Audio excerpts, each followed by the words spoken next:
So hello everybody, this is Mahima Rajput and welcome back to my YouTube channel guys. So आज जो मैं आपके लिए टॉपिक लेकर के आई हूँ, उस टॉपिक का नाम है पेरिकार्डाइटिस।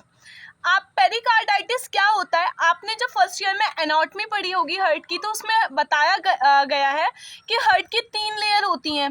जो आउटर मोस्ट लेयर होती है उसे पेरिकार्डियम बोलते हैं, इन मिडल लेयर को मायोकार्डियम एंड इनर लेयर को एंडोकार्डियम बोला जाता है। सो यहाँ पर हमारे हार्ट की आउटर मोस्ट लेयर की बात हो रही है, और जहाँ पे भी आइटिस वर्ड यूज होता है उसका मतलब होता है inflammation. And peri word use for outer, card word use for heart and itis word use for inflammation. मतलब आउटर जो लेयर होती है हार्ट की, उसमें इन्फ्लामेशन हो जाने को पेरिकार्डाइटिस बोलते हैं। So pericarditis is a condition in which the inflammation of the pericardium layer of the heart की आउटर मोस्ट लेयर में इन्फ्लामेशन या इन्फेक्शन हो जाने को पेरिकार्डाइटिस बोलेंगे। पेरिकार्डाइटिस की वजह से पेरिकार्डियल इफ्यूजन हो जाता है। मतलब जब वो इन्फेक्शन, इन्फ्लामेशन अगर हम ट्रीटमेंट नहीं लेते, तो वो इतनी ज़्यादा इंक्रीज हो जाती हैं कि जो पेशेंट होता है उसे पेरिकार्डियल इफ्यूजन हो जाता है। पेरिकार्डियल इफ्यूजन का मतलब है हार्ट की आउटर मोस्ट लेयर में पानी इकट्ठा होना शुरू हो जाता है, फ्लूइड इकट्ठा होना शुरू हो जाता है। और अगर हम पेरिकार्डाइटिस को ट्रीट नहीं करें, पेरिकार्डियल इफ्यूजन को ट्रीट नहीं करें, इसकी कॉम्प्लिकेशन क्या हो सकती है? Cardiac tamponade. कार्डिक टेम्पोनेट होता है जिसमें ये जो फ्लूइड है हमारा पेरिकार्डियम का, वो इंक्रीज होने लगता है हमारा वॉल्यूम में, तो उस कंडीशन को कार्डिक टेम्पोनेट बोलते हैं। नेक्स्ट हम बात करेंगे टाइप्स ऑफ पेरिकार्डाइटिस, कितने टाइप की होती है। सो पेरिकार्डाइटिस 2 तरीके की होती है, acute pericarditis and chronic pericarditis.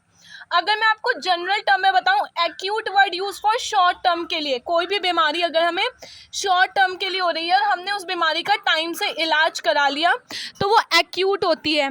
लेकिन अगर हम उस डिजीज़ का, उस बीमारी का कोई ट्रीटमेंट नहीं ले रहे, तो वो एक्यूट जो है वो चेंज हो जाती है हमारी क्रोनिक में। सो क्रोनिक पेरिकार्डाइटिस एक टर्म होती है हमारी और एक एक्यूट होती है। सो एक्यूट पेरिकार्डाइटिस का मतलब होता है इन्फ्लामेशन होना हमारी पेरिकार्डियम लेयर में हार्ट के, ठीक है। 3 मंथ से पहले अगर किसी भी पेशेंट को पेरिकार्डाइटिस हुआ है और विद इन 3 मंथ्स उस पेशेंट ने ट्रीटमेंट ले लिया है, उस पेशेंट ने मेडिसिन ले ली हैं, अपना इलाज करा लिया है, देन हम उसे क्या कंसीडर करेंगे, और उसका जो ट्रीटमेंट है वो सक्सेसफुल हुआ, उसे हम कंसीडर करेंगे एक्यूट पेरिकार्डाइटिस।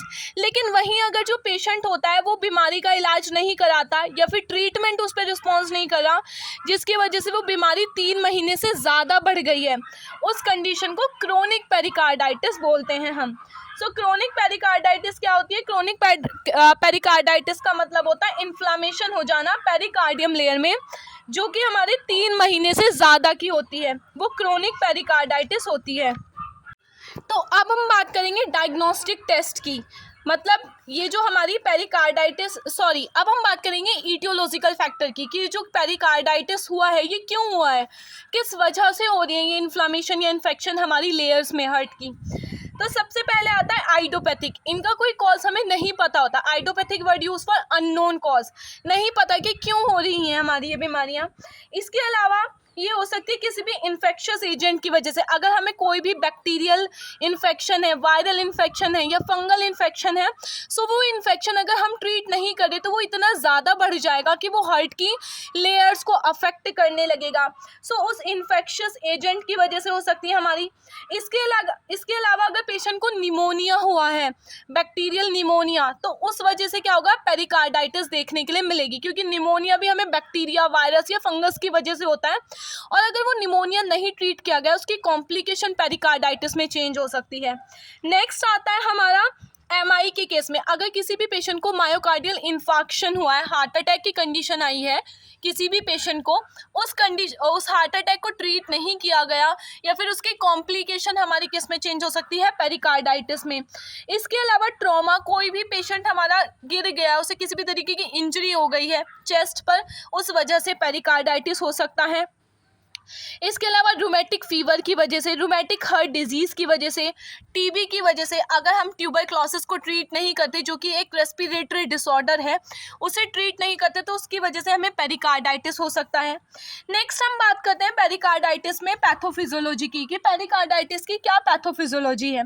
सो पेरिकार्डाइटिस किसी भी सबसे पहले लिखेंगे due to any etiological factor, किसी भी इटियोलॉजिकल फैक्टर की वजह से पेशेंट को, चाहे रूमेटिक हार्ट डिजीज थी, रूमेटिक फीवर था, टीबी था, या पेशेंट कहीं से इंजरी हो गई, उसे ट्रॉमा हो गया, या फिर पेशेंट जो था उसे बैक्टीरियल इन्फेक्शन है, XYZ कुछ भी हो सकता है। किसी भी कारणवश क्या होगा, इन्फ्लामेशन हो जाएगी हमारी पेरिकार्डियम में। जब इन्फेक्शन होगा, इन्फ्लामेशन होगी, इन्फ्लामेशन क्या होता है? अब इन्फ्लामेशन का मतलब होता है, एक तो हो गया इन्फेक्शन, जब कोई भी बैक्टीरिया वायरस हमारे अंदर एंटर किया, उस बैक्टीरिया वायरस ने मल्टीप्लाई होना स्टार्ट किया, मल्टीप्लाई होने की वजह से क्या होगा, वो अपने नंबर्स इंक्रीज करेगा। जब उस बैक्टीरिया के नंबर्स इंक्रीज होंगे तो इन्फेक्शन होगा। अब हमारी बॉडी जो उस इन्फेक्शन के अगेंस्ट रिस्पॉन्स शो कर रही है, उस रिस्पॉन्स को इन्फ्लामेशन बोलते हैं। सो किसी भी इटियोलॉजिकल फैक्टर की वजह से हमें क्या होगा, पेरिकार्डाइटिस हो जाएगा, इन्फ्लामेशन हो जाएगी पेरिकार्डियम लेयर में, जिसकी वजह से क्या होगा, हमारा पेरिकार्डियम जो होगी, जब वहाँ पे इन्फेक्शन ग्रो करेगा, बैक्टीरिया ग्रो करेंगे, तो बैक्टीरिया जब मल्टीप्लाई करेंगे, ग्रो करेंगे, उनकी संख्या ज़्यादा होगी, नंबर्स में इंक्रीज होंगे वो, मतलब जो पेरिकार्डियम लेयर है वो बहुत ज़्यादा थिक हो जाएगी।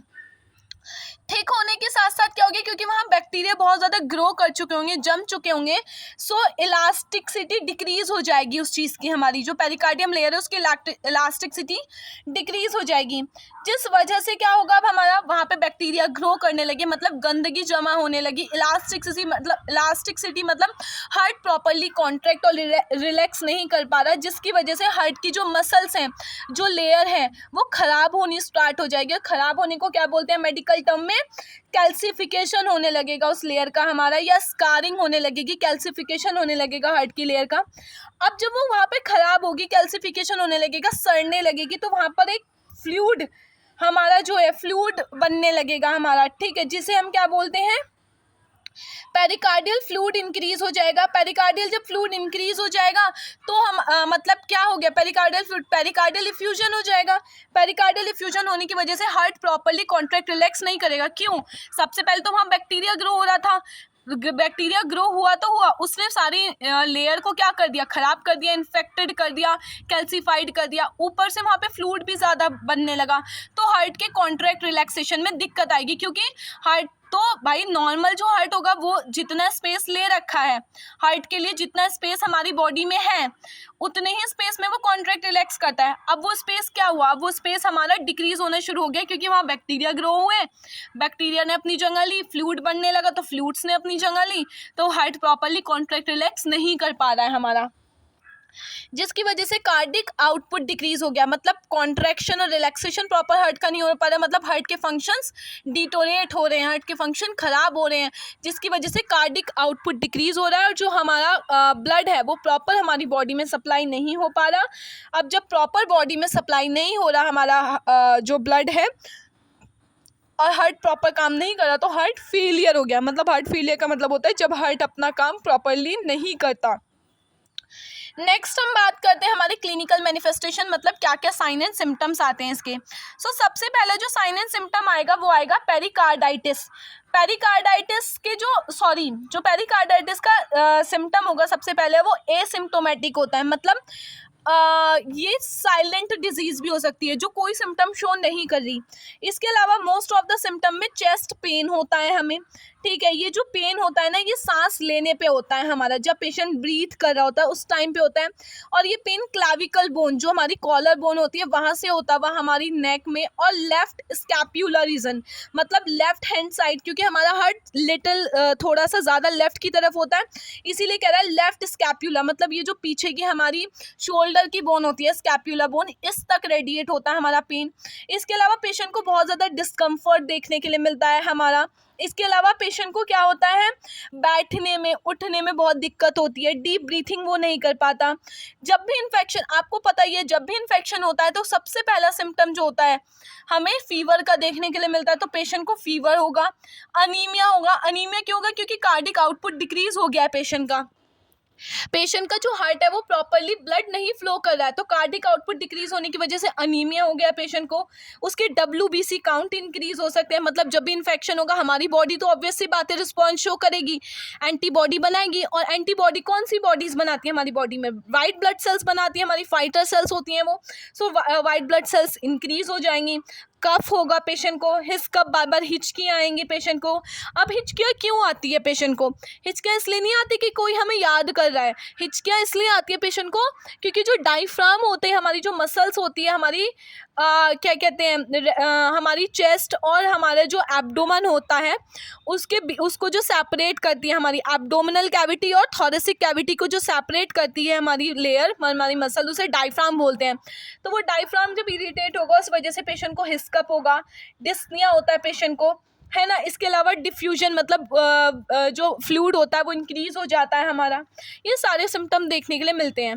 इसके बाद बात करते हैं हम डायग्नोस्टिक इवैल्यूएशन कैसे करेंगे। डायग्नोस्टिक इवैल्यूएशन में हम पेशेंट से कंप्लीट हिस्ट्री कलेक्शन करेंगे, फिजिकल एग्जामिनेशन करेंगे, उसका चेस्ट का एक्सरे कराएंगे, चेस्ट MRI कराएंगे, ECG करा सकते हैं हम चेस्ट की, ठीक है। इसके अलावा क्या होगा, हमारा लैब इन्वेस्टिगेशन, मतलब ब्लड टेस्ट के लिए भेजेंगे क्योंकि इन्फेक्शन है, CBC के लिए भेजा जाएगा। CBC में कंप्लीट ब्लड काउंट, जिसमें हमारी RBC, WBC, प्लेटलेट, हर बीमारी, हर ब्लड सेल्स का पता चल जाएगा, तो CBC कराएंगे हम, ठीक है। एक बहुत इंपॉर्टेंट प्रोसीजर होता है इसमें जिसका नाम है पेरिकार्डियोसेंटेसिस। पेरिकार्डियोसेंटेसिस वो प्रोसीजर होता है जिसमें निडल को इंसर्ट किया जाता है हमारे पेरिकार्डियम लेयर, मतलब हमारी चेस्ट में निडल को इंसर्ट किया जाएगा पेरिकार्डियम लेयर में, और जितना भी एक्सेसिव फ्लूइड होता है उसे ड्रेन कर लेते हैं, बाहर निकाल लेते हैं और लैब इन्वेस्टिगेशंस के लिए भेजते हैं। इसके अलावा CT स्कैन करा सकते हैं हम चेस्ट का। अब इसकी बात करते हैं मैनेजमेंट। इसमें सर्जिकल मैनेजमेंट नहीं होता है, इसमें हम सिर्फ मेडिकल और नर्सिंग मैनेजमेंट से ही पेरिकार्डाइटिस की कंडीशंस को ट्रीट करते हैं। सो सबसे पहले जो मेडिकल मैनेजमेंट आता है वो आता है हमारा कि हमें पेशेंट, क्योंकि इन्फेक्शन है पेशेंट को, तो जाहिर सी बात है हम एंटीबायोटिक्स चलाते हैं। इसमें कौन कौन सी एंटीबायोटिक्स होती हैं? जैसे कि पहले एनाल्जेसिक दिया जाएगा पेशेंट को क्योंकि चेस्ट पेन हो रहा था। इसके अलावा नसेड्स दिए जाते हैं जिसमें एस्पिरिन हमारा बेस्ट नसेड्स होता है जो हमारे इन्फेक्शन या इन्फ्लामेशन को कम करने में हेल्प करता है। इसके अलावा कॉर्टिकोस्टेरॉइड्स दिए जाते हैं हमारे। Corticosteroid again anti inflammatory drug जो हमें इन्फ्लामेशन से लड़ने में हेल्प करती है। इसके अलावा हमारा एम्पिसिलिन दे सकते हैं हम, पेनिसिलिन, ये सारी एंटीबायोटिक पेशेंट्स को दी जाती हैं। इसके अलावा हम पेरिकार्डियोसेंटेसिस का प्रोसीजर कर सकते हैं क्योंकि अगर ज़्यादा फ्लूइड इकट्ठा हो गया है हमारी पेरिकार्डियम लेयर में तो उस फ्लूइड को बाहर निकालने के लिए, ड्रेन करने के लिए जो प्रोसीजर करते हैं वो पेरिकार्डियोसेंटेसिस है। सो ये प्रोसीजर हम परफॉर्म कर सकते हैं। इसके अलावा क्या अब आता है हमारा nursing management. As a nurse हम पेशेंट की हिस्ट्री कलेक्ट करेंगे, उसका फिजिकल एग्जामिनेशन लेंगे। इसके अलावा हम पेशेंट के वाइटल्स को चेक करेंगे, उसे डीप ब्रीथिंग के लिए एनकरेज करेंगे, उसे चेस्ट फिजियोथेरेपी के लिए बोलेंगे, प्रमोट करेंगे, है ना। इसके अलावा उसे हम जो पेशेंट को डाइवर्शनल थेरेपीज दे सकते हैं क्योंकि उसे पेन हो रहा है। सेमी फॉलोअर्स पोजीशन पेशेंट को दी जाएगी, ऑक्सीजन एडमिनिस्टर किया जाएगा। अगर पेशेंट को किसी भी तरीके के सिक्रीशंस है तो सक्शन किया जाएगा हमारा। इसके अलावा हम पेशेंट को वो सारी मेडिकेशन देंगे जो हमें डॉक्टर ने प्रिस्क्राइब की हैं। इसके अलावा हम क्या कर सकते हैं, एज अ नर्स पेशेंट को डाइवर्शनल थेरेपीज प्रोवाइड कराएंगे हम। सो यस, आज के लिए सिर्फ इतना ही। अगर आपको लेक्चर अच्छा लगा हो so please kindly subscribe to my channel and video को लाइक कर देना, शेयर कर देना।